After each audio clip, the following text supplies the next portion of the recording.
And we're All right, live. I got the information. It's coming. Everybody, we have breaking news. Pope Francis has said something entirely unacceptable. This will break the internet. This is entirely insane. Michael, please scroll up so that we can see the headline that is going to break the internet. Let me fix the technical problems, but here we are. So, Pope See Francis this? describes Abortion abortion is like hiring a as hitman. a hitman. He describes abortion as like hiring a hitman. Ladies and gentlemen, it seems the Pope might be Catholic. Never in 100 million years would I have guessed that the Pope might be Catholic. I mean, I'm shocked. Michael, are you shocked? I am very Surely. shocked. We're joking, of course, people. That's why this is on the Comedy Channel. But this does actually lead into a really serious point that does need to be made here.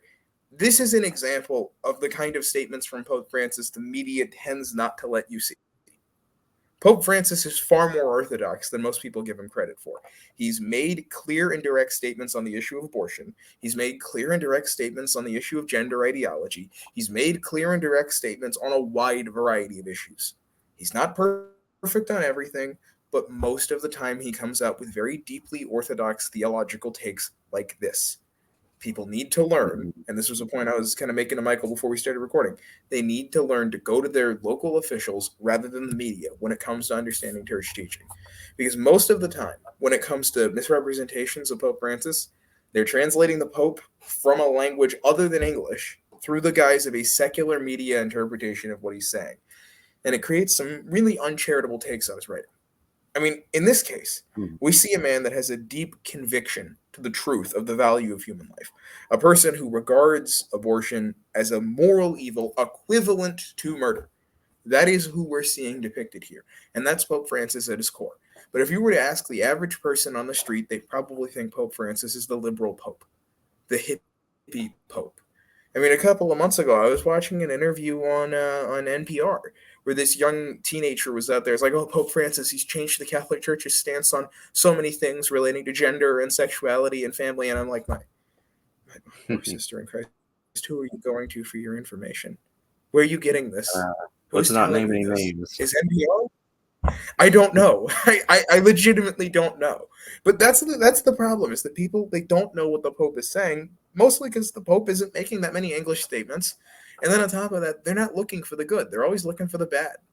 And so the reason we made this video, and this is what I talked with Michael about, we're trying to get some of the people that are looking for hate content for Pope Francis. That's why we got the flashy title, the clickbaity thing, because we want to get people in, have a more mature discussion about this, and talk about how the Pope, as a theologian, is complex. He's right on some things, he's wrong on others, but he's a human being at root. And he's a human being that seems to have a fairly deep conviction, at least to some of the basic moral concepts of Catholicism, like the existence of human sexuality as a gift from God, the delineation of us male and female as we were created by the Father, the value of human life, and in opposition to abortion. He has all of these things at the root of his theology. What do you think, Michael? Yeah, and so I think the main thing that comes to mind is just people need to get off the internet. So turn off this YouTube video and go outside. Or wait Michael, on it. Yeah, wait till we get the ad revenue that comes in. But we're Michael not there. Michael does have a point there. I mean, social media, it is, I don't want to sound superstitious, but I'd say inherently satanic to an extent. I mean, it is something that it will change the way you think about the world without you realizing it. What Yeah, is I wonder, that other what would than the an Luddites? invisible hook pulling? The Luddites And would be that's in. one of the reasons why. Yes, the ancient Luddites, they would be, if you were to go back to the people that oppose the Industrial Revolution, the political Luddites, and say there will be a future where you are led to believe that technology and progress are always good no matter what, and you won't be able to identify who told you this because it happened over the course of your whole life by tiny computers that you don't understand, they would have been even more terrified than they already were. This is one of the reasons we're trying to do what we're doing here, Catholicism for the Modern World, is we're trying to revive the real life, the serious interaction between people. That's why we sell books. That's why we want to market music and art and sell an authentically Catholic way of living.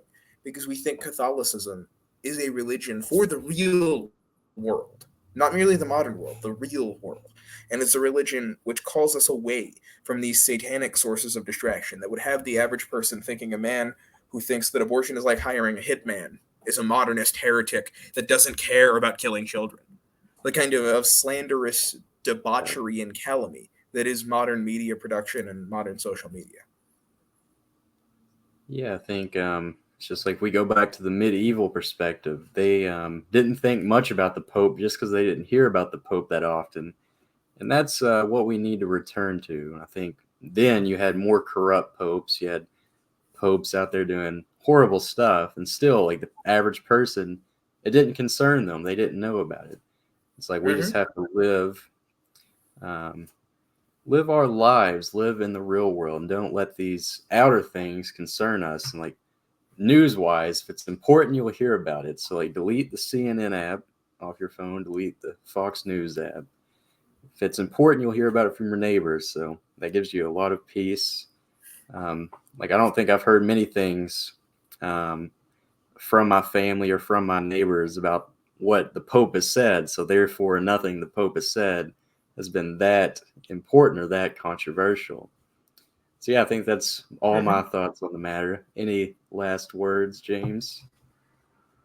This actually reminds me to tie in our art and culture function. The other day, I was watching Fiddler on the Roof with my family, and there was a scene in it where this young man who runs the book stand, it is really well read, kind of the stereotype of a scholar. He runs in to the rabbi and the men while they're studying the Torah, studying the scriptures, as it were. And he holds up a newspaper. He's like, Rabbi, I have terrible news. And the old rabbi, who's supposed to be the sort of fount of wisdom for the community, is like, young man, there is enough bad news in the world. Can you not bring me good news? Is there not good news in that newspaper? And it's funny, but it's an example of a stereotype of a Jewish rabbi better reflecting the way that Christians ought to live than a significant proportion of people's public messages toward technology. If you can't find good news, don't find news. Go read the scripture. Go do something with your life other than being angry about what the Pope said. The Pope has authority over you, of course, but you have no reason to be this angry about the Bishop of Rome's idle statements on a plane. It doesn't make sense. Yeah, it's like the devil encourages it because as long as you're thinking about anything besides God, so if you're thinking about what the Pope might have said, that's a distraction. So that's what the devil loves to do. So yeah, I think that's a good note to end on. We'll end this video now so everyone can go outside. So have a good one, everyone, and check out the links in the bio. We might have the website up and running by the time you watch this video. So